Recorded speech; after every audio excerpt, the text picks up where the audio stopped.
This is the Cats and Pudding Podcast. A melting pot of pudding. And now, here's Jen.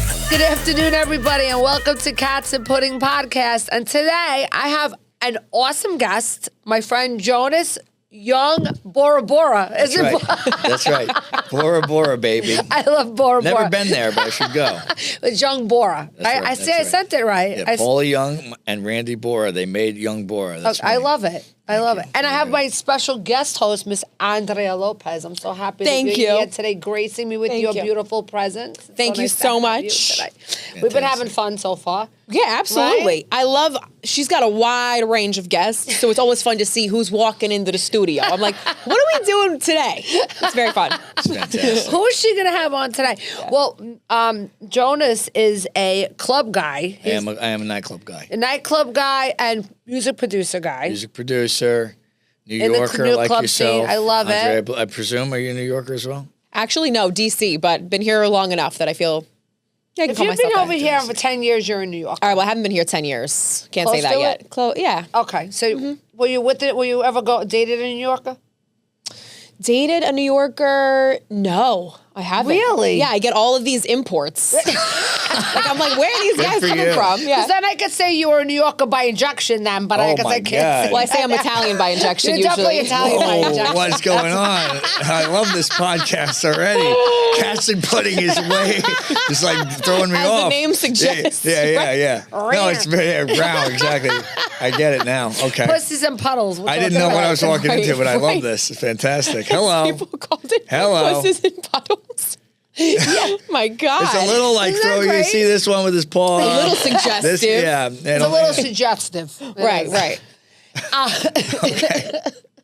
So tell us, I want to know about the New York nightlife now. Sure, let's talk about it. It's different, okay? It's totally different and than what I was I'm what I call like, I'm kind of caught in the middle. You are. You're like you're a beginning millennial Yes. and Gen Zer. Gen Xer, I mean. Gen Xer, correct. So it's Gen Z. God Jesus. forbid, I don't want to call you a Gen Z. It's okay, listen. Gen Xer. I wonder when they're, in their 40s and 50s, what those kids are what their world's going to be like. Yeah. And I'm going to put it this way. I've watched some of your other podcasts. You talk to some DJs and some musicians, and most recently you had somebody talk about music and how stuff doesn't really last or have the shelf life that it used to. And I look at like a Gen Z kid right now that's, between 15 and 25, right? When they're 50, when they're 60, when they're 70, when they have their anniversary parties with their friends, what's the music going to sound like? What is a kid that's 20 years old now when he's 50 years old or she's 50 years old? What are they going to play at that party? I feel like they're going to play my Gen X's music. Correct. Because that's what they're listening to. It's the lasting music. Yes. It kind of stopped. Like I'd say right when you stopped selling CDs, when you stopped selling a physical format that you could purchase, you'd have to spend your hard-earned money to buy it. Once you just went to streaming, it's like it's disposable. Well, you don't own it anymore. Correct. And when you don't own something, does it have value? No, it doesn't. It's disposable, like you said. Correct. And it's the same thing with movies. So going into nightlife, I've been, doing this pretty much my entire adult life. I didn't think I was going to ever end up in the nightlife business. My family's been in the restaurant business forever. My grandparents were in the restaurant business when on my father's side, when they came over from Italy, they were in the delicatessen business. Grew up. Well, that usually Germans are in. Correct. Well, they started it. Yeah. Well, they own like a little grocery store deli right here in Midtown East, where we are now, and then they ended up opening a place called the Lake House in Ronkonkoma in Long Island. And then my father opened a place. My grandfather opened a place. So I've always been around restaurants. And then when I left college the first time, I left college 3 times. I just loved leaving and going back. It was a great time. My parents wanted to kill me. They were like, "What are you doing?" But I started modeling. I modeled with the Ford Modeling Agency. And this is about 20 years ago, 23 years ago now. So early 2000s. Yes, correct. 2003, 2004 was when I got into this. And I was never a club guy. I was like a nerdy athlete, if that makes any sense. Yeah. Like I played sports, but I also played computer games. Yeah. Weird combo, but whatever. I signed to Ford, And I started going out, and I remember the first club I went to was in 2004. It was called Pangea, and it was on Lafayette Street, which is a beautiful block in Lower Manhattan. It goes one way uptown, right below St. Mark's Place. And I walk into this club. I'm 19 years old, and I have another male model's ID that he gave me, but it wasn't his ID. It was an ID that belonged to somebody else who actually was in a Mandy Moore movie. I can't give the guy's name away because I'll get in trouble. But anyway, I had this guy's ID. And I looked exactly like this dude. And I got into the club, and it wasn't Ethan Hawke, and it wasn't. No. Andrew It was another one. McCarthy. It was another one of the classic, handsome white guys. So I go into the club, and they're like, "Oh, how you doing?" And I'm like, "This is beautiful. This is amazing. The music was great." But you know what the music was? It was all 80s and 90s, and there was some disco, and then there's some contemporary stuff. But it was all mixed together. And I guess the people now that are in their 60s were in their 40s then, and the people now that are in 50s were in their 30s then, and I was barely in my 20s, and it was awesome. And I was like, this is the greatest mix mosh of people ever. There was an exclusivity level to get into the club. You had to get as a door person. You had to have some personality. You had to have some look. And I've been doing this for a long time. So after I got through all this stuff, and I finished college the third time from SUNY Purchase. What tour are you on? You're on the third tour now. Yeah, exactly. When I got out of school the third time, and I started doing the Nightlife kind of full time, things have changed, and it's now more about what happens on social media before you go to the club, before you go to the experience. You already kind of know what's going to go on. Mm-hmm. And it's changed the dynamic a lot. And I think it's made it a little less exciting, a little less fun. Oh, yeah. Definitely. And a little less intriguing. Mm-hmm. So I wish that we could go back in time, that you could actually have to get involved and know people and talk to people. But I always think about, okay, we are where we are. This is the world we live in. How do we make it better, or how do we adjust it so people can interact with people again, and we're not just going to be replaced? And I watched 60 Minutes yesterday about the AI replacing entry-level white-collar jobs. Never mind the working jobs, but forget it. We have to combat this, because in the next 5, 10, 15 years, it's going to be freaking horrible. I mean, I don't know. This is a big, in-depth conversation. And you asked me about Nightlife. I think Nightlife is kind of like just a microcosm of the whole spectrum of where the world's going. Yeah. Right? I agree. Because the way human beings interact with each other. Correct. The way they meet each other, the way they start relationships with each other, the way they have sex with each other, the way they date and marry, that's really everything. Yes, it's true. And everything has changed. And it's changing rapidly. Yeah. Faster than ever. It's very scary. It is, because once things kind of, like I told you, once CDs stopped happening and everything went onto the internet and everything went on the social media, even this podcast, it's like, how do you advertise this podcast? If you were popular, and you're a popular woman, and you're both beautiful and can speak to people, and you have a lot of friends, but once it goes to, now it's up to the internet to decide. Right. And the internet is decided by what? Either pure luck or advertising. Mm-hmm. Correct. Yep. So if you don't have the money to burn through ads, if someone gave you $1 million, right, and said, we're going to advertise your podcast, I guarantee you'd be in the top 5 podcasts instantly. Does that mean you're a better podcast than somebody? No. But anybody that thinks that the music they're hearing, the movies they're watching, the podcasts they're listening to, it's bullshit. Yeah. It's pay to play. It's paid. I think that our conversation right now is probably more interesting than any other fucking conversation. My language, can I do that? Can I say You can that? say whatever the fuck you want. Exactly. Curse. Good. And that's why it's interesting, because we're being real. I'm not. There's no script here. There's you no and I are script. just we're just chewing the fat. Correct. That's correct. it. So what I'm saying is, like, if you could burn the fuel to get the heat on this podcast where eyes are watching, everyone's gonna be like, this is great. Yeah, absolutely. But and look, there's always been media manipulation forever. Yeah. But the cream rose to the top way more than it does now. Mm-hmm. Yes, that's true. And there's so many people that can create a podcast or create a song and put it out there, and YouTube and so many ways. Everyone's a superstar. Yeah. Everybody's a superstar. Except in sports, right? Because sports, if you're 6'7", you could throw a basketball into a hoop.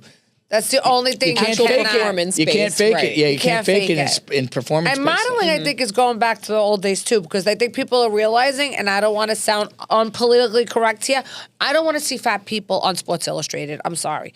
I don't. Not say fat. That's opening, that's opening up a can of worms. Right. Overweight, I should say. Okay, yeah. I don't want to, because I feel like it's just nobody wants to see that, and you don't want to promote that either. I don't want to see that. I think they went from a standard of beauty that existed since the beginning of time. But it's okay. It is okay. But look, models, right? It's a Zoolander, the shapeless ball of clay. Okay. But models looked a certain way because human beings, we're attracted to certain things. Yes, that's true. Men are attracted to round, shapely. Women are attracted to sharp curves. Like chins and eyebrows and prominent features. That's just in our anatomy. Yeah. That's just the way we are built. And I think that we went total opposite. But you know what?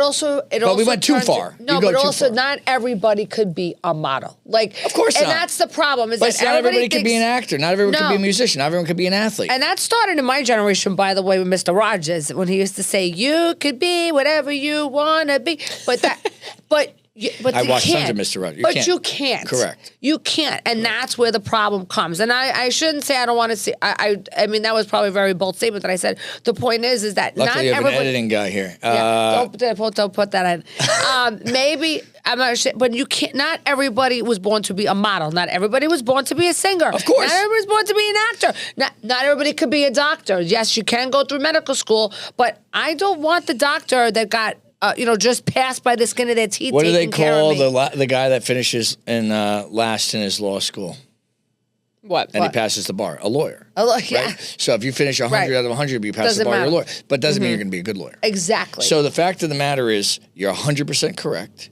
We've given this kind of everyone gets a trophy thing, and it's killed the world. I don't know when it happened, though, because it's not you. It started in that with Mr. Rogers. Everybody could be that, and then it started when my kids were kids. It started around that time, probably in the early 2000s. It really started. Yeah, because I grew up in the 80s and 90s. That would not happen. When my generation, no. But I'm saying because I have kids, and I started seeing it. Okay, and I started seeing it. Oh, nobody gets, and everybody should get a trophy. Well, you're not training anyone for real life. No, you train people to be mediocre. Correct. That's what you're training them for, not to strive for excellence. That's what the problem is. But it also creates this dynamic of everyone thinks they deserve everything without having to work for it. Exactly. And once again, I'm caught in the middle here. And it's a very weird place for me to be and people in my age range because we didn't have the opportunities where you could buy a house in Harlem for $1. Right. But we also don't have this kind of let's just trade crypto and just fuck around. Right. Oh my God, what the hell's happening? And my generation in about 10 to 15 years is about to take over the world, in terms of political structure. Like J.D. Vance is 40 years old. He's my age exactly. So it's going to be very interesting to see what happens. I'm not sure what's going to go down. It's going to be really, really weird. And like I said, this rise of AI and automation, cars without drivers, that freaks me out. Yeah, me too. I just got driven in a Waymo in Austin. Wait, really? Yeah. What was that like? Well, I was coming home from the bar and we ordered an Uber, but a Waymo pulled up.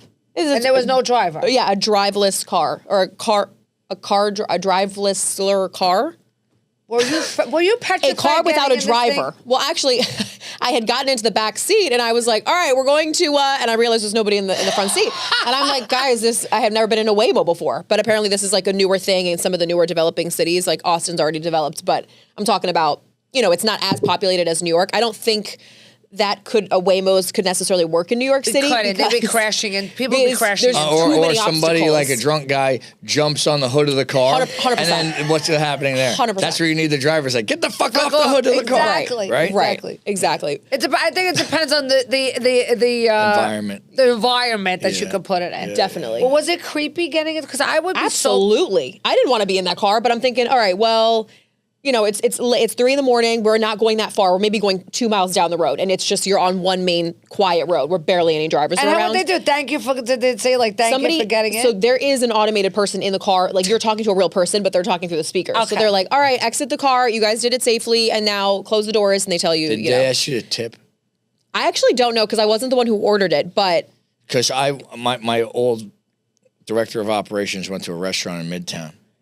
He said there's one human that you interact with that seats you, and then this robot comes out and opens up, and then you get the food from that, and it's on a conveyor belt from the kitchen. So there's obviously people cooking, but you're served by robots. And he said at the end of the thing, the robot came out and said gratuity. And he goes, who the fuck am I tipping? Who the fuck am I tipping? Who's getting this money? And I'm like, this is completely crazy. So Yeah. who are you tipping on the Waymo? And I guarantee they're asking for a gratuity. Absolutely, I'm sure. Completely insane. Right. It's crazy. But do you notice that movies always prepare us for it? I mean, that was in on a Schwarzenegger movie. It was when they went to Mars. What was that movie? And he had the taxis with no real drivers. It was a robot driving. Well, I mean, there was that horrible Will Smith movie. What was it? iRobot. iRobot. But like that's exactly But what the Tesla robot Tesla looks like. robot looks exactly like And by them. the way, Tesla's cool. I mean, like I like the technology, but it gets to a certain point where it's just like, what are we doing? But he even says it, Elon. He says that he doesn't like doesn't want AI to become. Of course. He doesn't Most want of the them- people that have developed AI They're are saying afraid we of don't AI. have the safety guards Yeah. on this crap, that we know what the hell's going on. It's going to be Sorry, like gone too far. Terminator. They could. I mean, honestly. But you're not wrong. Like, you're not wrong. think When about that. you and a few years from now have a robot in your house doing your chores and cooking for you, who knows what's going to happen? Who knows what they could do? And I don't love this. No. You know, I don't want someone watching my grandmother that's, or something watching my grandmother. And It's not a human being. It doesn't I have mean, a soul. human beings are completely insane, but like when a human being's programming something that is soulless, and there's always something going on behind the scenes, the ghost in the machine, so to speak. Yes. Right? You don't know. That's a great police reference, right? Yes, Ghost in a That's a Machine. good I album. love that. But yeah, I mean, listen, the world's changing. I want to make the best of it. I want to see what we can do to bring human interaction back to the forefront. I'm on my phone out of necessity. My girl wants to murder me because she's like, get off the screens, because I'm watching the game while I'm texting. Also texting. While I'm doing something else on an iPad. But that's just how people interact. And if you don't, in my business, if you don't interact with people all the time, they're going to go to the next person. Yes. I'm going to quote my buddy Andrew Goldberg, who was formerly at Tao Group. He told me once, if you don't respond, somebody else will. That's true. Andrew would answer texts at 3:30 in the morning. He has 2 kids. I believe he has 2 kids. Wife. You text him at 3 in the morning. Hey, I got a guy. He's going to go in and he's going to spend money at Lavo. Now it's closed, but this is back. He'd answer. I'm like, how the hell does this guy answer all the time? Like I'd be 7 in the morning and I'd be somewhere else. He'd be in Palm Beach. He'd text me and Still he'd be responding. Correct. I'm like, this guy doesn't sleep. He's a machine. But that's why he's the best in the business because he was a constant communicator. I wake up, I have 120 DMs.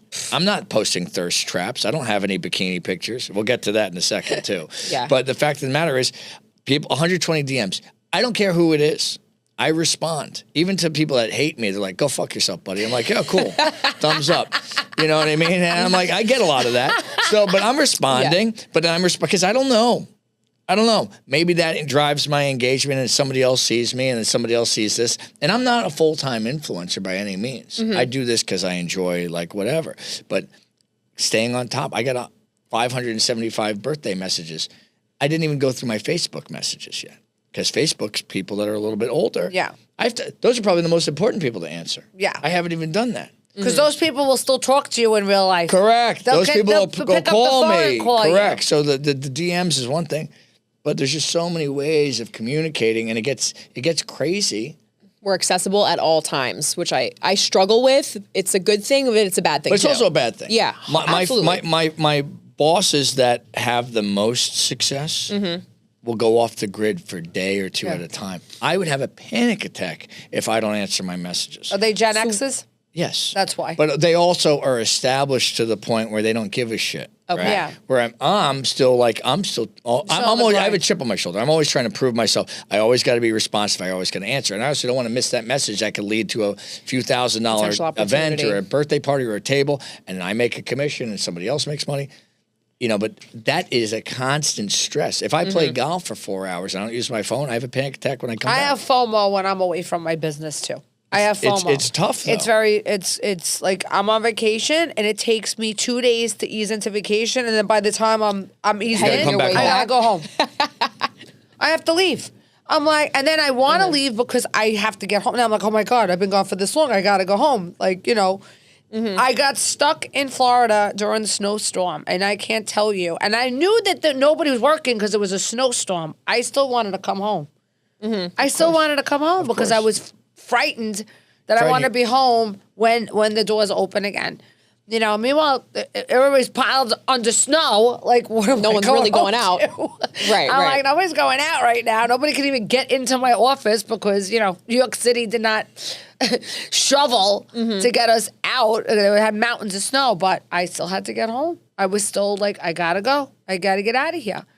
I think there's always been some level of that, but now it's more extreme because of the fact that we have instant communication. Yes. I don't think human beings were developed to have this. I think that it's causing people anxiety, a lot more anxiety now. Yeah. You know? Also, back to nightlife, and I want to talk about this with you guys. With dating, with meeting people. What do you think the nightlife has changed? Well, that's it, right? You used to have to be able to go out and have accountability. We talked about that word before we went on the air here. You'd ask somebody out on a date. You'd tell them to meet me someplace. Once you left the house, it's game off. Like, you can't get in touch with that person. Until you get to the location. Correct. And then if you're not at the location, you're an asshole. You didn't show up? Oh, fuck that guy or fuck that girl. She's never going to. It blew me off. Right. The only thing you could do is call from a payphone and leave a message on their answering machine. At their home. If they had one. Yeah. Be their they might not even have one. Or their pager. And this is a whole thing. It's like my parents had to meet each other, and they had to be there at the time they said. If you were going to meet your girlfriends to go out to a club, you'd meet somewhere. Now it's like you DM. If you don't have phone service, oh my God, it's the end of the world. Yeah. So that's changed the way people interact tremendously, and the way the nightclubs and the world works in general.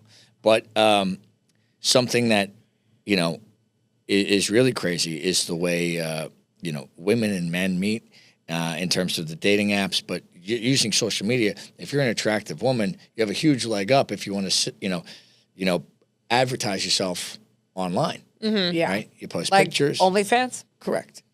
So everybody is, look, think about this. Janet Jackson, the nip slip, was international headlines. And it wasn't even, it was like a tasseled nipple, right? Everyone talked about this. This is the craziest thing, the nip slip. Oh, my God. Now, if there's an orgy on stage with Bad Bunny and Rihanna, like, all banging, everyone's like, oh, yeah, it was the Super Bowl halftime show. Yeah, that's cool. Okay. That's cool. So what happened? Desensitized. Correct. That's but we're still a Christian nation, technically, right? I mean, at the end of the day, and now New York City is more accepting. Look, we have a Muslim mayor, first Muslim mayor, so everybody's like, oh, we're all accepting of shit. But but the Muslim mayor is also more conservative because they're from. But at the same time, almost not saying he did, but he said he was for legalization of prostitution in a speech before he ran, right? But then he said he wasn't. But the fact of the matter is, where are we as a society? Because at the same time, we're oppressed, right? We don't like sex. Sex is over there. Sex is taboo. And at the same time, everyone's selling themselves now. Because the nip slip, that's nothing. Nothing no more. Nothing. Now it's like every bartender, every waitress, even waiters. I have a guy that I play music with, handsome 22-year-old guy. He makes more money on his OnlyFans selling his penis than he does with the music. I would never at 22 think about doing that because I'd be like, my life's over. Right. I did a few nude photo shoots. There's some pictures out there somewhere. Some very famous photographers on a camera. Some out there. You know, if they come out, great, whatever. You know, we're gonna go find them. If I'm 50, exactly. Go find them. If I'm 55 years old and it shows up, I'll be like, that was cool. Right. But like, you know, it's for a photo shoot. It's for a legitimate job. Yeah. Exactly. But like the fact of the matter is, now this is real income for people. People like, I'm going to aspire to be an OnlyFans model now. It's just like, but that's not a career, okay? Doing porn acting, I guess, was a career at one point because guess what? Like you said, not everyone's a model. Not everybody says. Not everybody can be a porn star either. Correct. You have to have a certain look. No, that's gone. I went to. I work with a gentleman's club, Sapphire, New York. My girl works with them too. I know Sapphire. So I work promotions. We do a party called Sins on Sunday, and we went to. I forgot what the name of the. There's a porn convention or like an adult expo convention, and I went there. What used to be attractive to the average person is not attractive. Big boobs, but nope. Everything is a fetish. Yes. So the fetish is now mainstream. Yes. And the mainstream is now the fetish. So a girl that used to look like Britney Spears, that was like everybody liked that. That's why she blew up. She was the accessible girl next door that everyone was like, ooh, it's a fantasy. Right. But I can maybe get that. Nope. No. Now you have to be 4'11" with 85 tattoos and 7,000 piercings, or 6'8" with ginormous breasts and no ass, or your ass needs to be the size of a small plant, and everyone's into the fetishes. So the fetishes have become the mainstream thing, and the attractive, normal people that we would say, that's pretty. No one cares. Nobody cares. It's so weird. And for me, it's like a total mind fuck. But this is the whole thing. The people that have the most following on the internet, get the most clout, a lot of those people come from money, and they could pump money into their advertising to expose themselves to a bigger audience. The internet, which used to expose people based off of what people liked, that is no more. It is now based off of who gives the most to Meta, who gives the most to Google, who gives the most to whatever. If you can afford to advertise yourself, you are going to be seen. And then it is up to the world to decide whether they like you or not. Correct. But to even get to that point, you could be 1 in a billion. Like a Bad Bunny is a 1 in a billion. You know, a kid that posts stuff. But even then, he posted his music, I think, on SoundCloud. Right. And that blew up.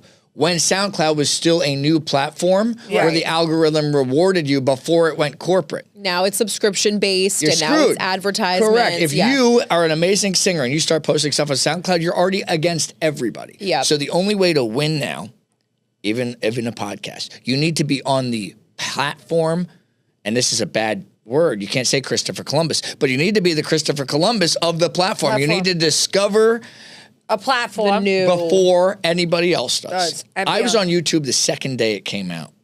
I was doing joke videos because I didn't know what the hell it was. I was like, I dressed up like I wore a rainbow outfit. I'm like, let's go shopping with me, Jonas. And I took my agent from the modeling agency. That's ahead of its time, though. I deleted the video. Why? Because I told my agent, I was like, this is stupid.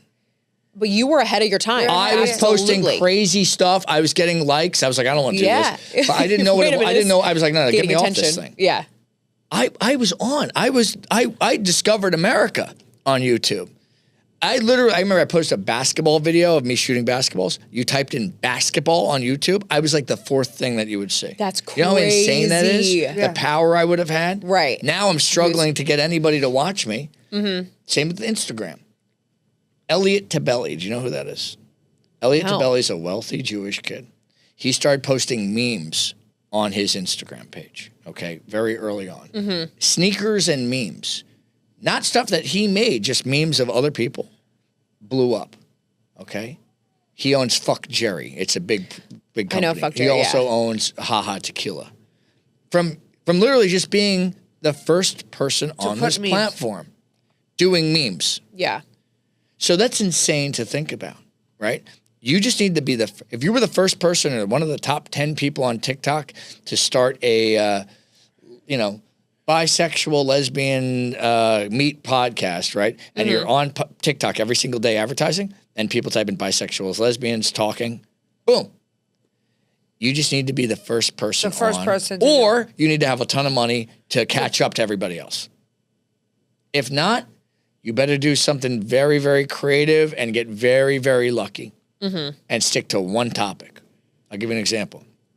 Go on Instagram. You want to look at a picture of a Lamborghini. You type in Lamborghinis. You go to a page. There's a nice picture of a Lamborghini. The next picture is of a guy with a cup of coffee and his kid. You're going to be like, fuck this. I want Lamborghini content. Right. You're going to go to a page specific for Lamborghinis. Once you get distracted with something else, it's over. It's over. So you have to deliver one type of content all the time, never stray from that content, or need to have been on that platform long enough where people actually think you're an interesting personality because you did something original before anybody else did. Just did it. Well, And that's the what's truth. interesting with the algorithms now is if you're not giving useful new information, nobody will find you. So you know how you don't even see the people you follow anymore? Correct. Yeah. It's now the algorithm is suggesting things that we think you would like based on whoever is breaking through the norm. So now they're encouraging me, or like my management is telling me, okay, you do comedy stuff, you do impressions, but now people just want to only coming to you for like advice. So if you have advice for new comedians on the rise or new impressionists, or how'd you get here? So people are only interested in that. Interesting. But I know exactly what you're talking about with the niche. You're like, this is my content. I'm going to keep on posting about this. Correct. Until you get past that point where you've broken through the wall and now people want to see you do other stuff. Like a girl that came from Canada a few years ago, my buddy Nico, who was on American Idol, he's like, oh, this girl needs a job. We got her a job I got her a job in a dental office. Yeah. She said she was a comedian. She had like 14,000, 15,000 on Instagram. I'm like, that's cool. I was like, okay, yeah, comedy, that's great. She started doing prank call videos, fake prank call videos, where somebody else was actually answering, so it was already set up. Right. Oh, that's great. And they went viral. And I don't know what it was, but she kept doing the same thing over and over and over and over again. She's cute enough that people are like, oh, this is a cute, funny prank call video. And now she's got 600, 700,000 followers. You have to keep The mayor doing it had over. her on, like, doing, like, when he was running, Insane. like, as a celebrity guest. And I'm like, this is insane. Yeah. But, like, how does this happen? That's where you can actually grow without paying into Yep. the algorithm. You got to do something that you got to keep doing But it's every day. also, it could take years. Definitely. Yeah. And it's sticking to the same content over and over and over and over and over again, ad nauseum. Why am I? And eventually, And you got to do it every day. every day, Twice a day. you're probably going to kill yourself You wanna after a kill while yourself. when you don't get the clicks. You're like, oh my god, yeah. I've tried doing this. I just have too many interests. I started doing my Gen Z videos, and I have to do them every day, but every day because I've been posting. I've been noticing I've been that. talking about Gen X, updated my Gen X videos, and why I love to be a Gen Xer, and why am I proud, and the differences, and the funny shit I talk about, and those, and now that I've been doing them every day, people have been watching. I'm watching, but I'm like, so every day I'm like, I got to think of something else. Think of to talk something about. new. I got to think of something else to say. And by the way, it's true. it's not organic because you're forcing yourself to Right, to think think. about it, and then it's like shit. But that's like a scripted show to an Yeah. extent. But That that's becomes what a a scripted show reward the each day. algorithm rewards, especially on YouTube. Yeah. I remember I went to Leor Cohen, the music guy who's the head of YouTube Music, and his VP told me very specifically, YouTube rewards consistent content over a consistent amount of time. Unlike TikTok, which anything can go viral. And by the way, TikTok really rewards antagonistic content, which I Yes. really don't like. Yeah. The That's more true. vitriol and negative and lies and slander, TikTok really is effed up. Yeah. I really don't like I don't the love way they do it. TikTok. I don't either. I'm not a big fan. It's also kind of mindless, and the Chinese version of the application is a learning application, Yes. and the one we get is stupid dances. To me, it's like Of this course. is. It's Of just trying course. it's trying to like They're break trying our to brains, elevate their basically. It's what- youth, and they're dumbing down all Well, it's youth. the same thing. There's no OnlyFans in China. Of Of course not. not. So what I'm saying, it's Yeah. like, you know what I mean? Like, Or Russia either. but this is what I'm saying. So, and we're all over the place here, but this is great. Talking about like oppressive society, like these are the most oppressive societies, and compared to us. But is it smarter? But yes, what I'm saying, well, it's like, what are we doing here? Have you ever watched those kids in those schools in China, like Oh, the yeah. things they could do, math and science, they blow us out of the water. Now, is creative thinking the same over there as No. here? No, because they limit your ability. So we can have more invention, but on a general scale of reading and arithmetic, we're They getting blow us crushed because, oh wait, I can't read and I can't write, and I use ChatGPT to do my emails, and never mind. But you know what?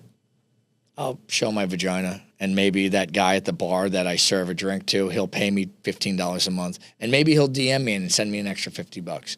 And then you know what? Maybe I'll go into this, I'll go into that. That can last for a few years. Yeah. But when you age out of that, What are you What are you then? going to do now? I you do don't that? know. Yeah. We have to think about this. I think that the next time you come back on, I think because I want to have you back on again because we have a lot of other topics that we need to talk about when you come back on because we just scratched the surface on it. And I like this.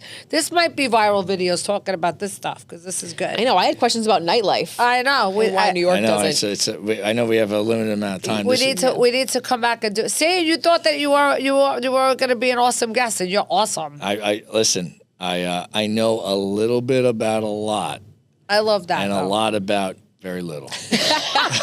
Useful on a podcast. Well, that's why I keep distracting you guys, moving from topic to topic. I love it. I'm hosting you, so you can. So by the time hosting me, I was like, because by the time you get me into a topic, if I start getting too far, where I actually have to give you some real depth, I'm like, I'm joking. I can keep. But going. I have to have you back on again because you do have we just scratched the surface on so many good times. I could sit and talk to you for 5 hours, like legit. So we need to come back again, and I need to have you on again.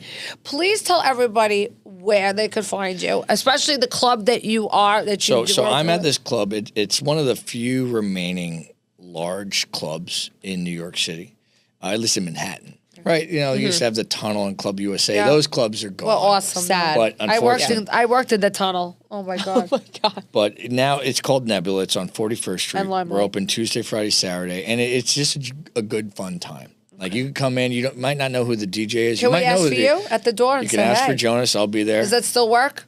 Sometimes it depends on who you are. Depends on who you are. Some people are like, "Oh, I'm here for Jonas," and I'm like, I see them out the window. I'm like, "No, I don't want that." I don't know. Tell the doorman I don't know. But it's a fun club, and I work with Sapphire. We do an industry night party on Sunday at Sapphire on 39th Street. I love Sapphire. So we have a lot of fun. It's a good. I went to a party there. Birthday party there a couple of weeks ago. I had $1,500 of money. Oh, hey now. You ready to go? I was making it rain. It was fun. It's open. There's 3 locations, but on Sunday night we do an industry night party. Like last night, the Bachelorette got canceled, but we had it planned, so we gave out roses, and you gave your favorite rose, or your favorite rose. You gave your rose your favorite entertainer, and then we did like a pageant, like the final rose ceremony. So we have fun, and then I throw a party on Thursday night at the Highlight Room. In the Lower East Side at the Moxie on the rooftop. So give us your handle so they can. It's at Young Borra, which is an ode to my parents because Paula Young, Randy Borra. It's like I had a band once, and what do we call the band? And I'm like, "Oh, Jones, you like Van Halen, right?" They're like, "Oh yeah, I like Van Halen." Young Borra. I'm like, "That's so stupid." I'm like, "No one's gonna know what the hell that is." It is good. So I'm at Young Borra. I'm only on, really only on Instagram. But, and he will respond to your DM. I will respond. You can tell me to go fuck myself, and I will give you a thumbs up emoji. To you. Probably nothing else besides the thumbs up emoji. Today I got a text message. I got to let you know about this. I got a text message. Jonas, you are surrounded by devils and thieves. It was like this whole the world is a very dark place. And it's we already know that, asshole. Yeah, and so I wrote back. I gave him the thumbs up emoji. I'm like, what else? What else do you want to tell me? We know about it, asshole. We get it. Exactly. It's hilarious. But you know what? When you put yourself out there, you're going to take the good with the bad. That's true. Right? You are. You're going to take. It's like they want to cancel all these monuments. It's like we can't name this after this person. I'm like, these are human beings. It's like, hey, you want to say that Abraham Lincoln was great, but he did some bad fucked up shit. I'm sure he did. How about this? Every human being has done some bad fucked up shit. That's what I'm saying. If you're a human being, it's like you're not infallible. Right. So it's like the fact of the matter is, it's like we could talk about this. We'll talk about it next time. That's the next time we'll talk about this. Next time. I love it. Well, I thank you for being on the show. It was very, very interesting talking to you. And I got to hear some of your impressions. Yeah. And I'm so happy that my beautiful co-host was here with me today. Thank you. Thank you for having me.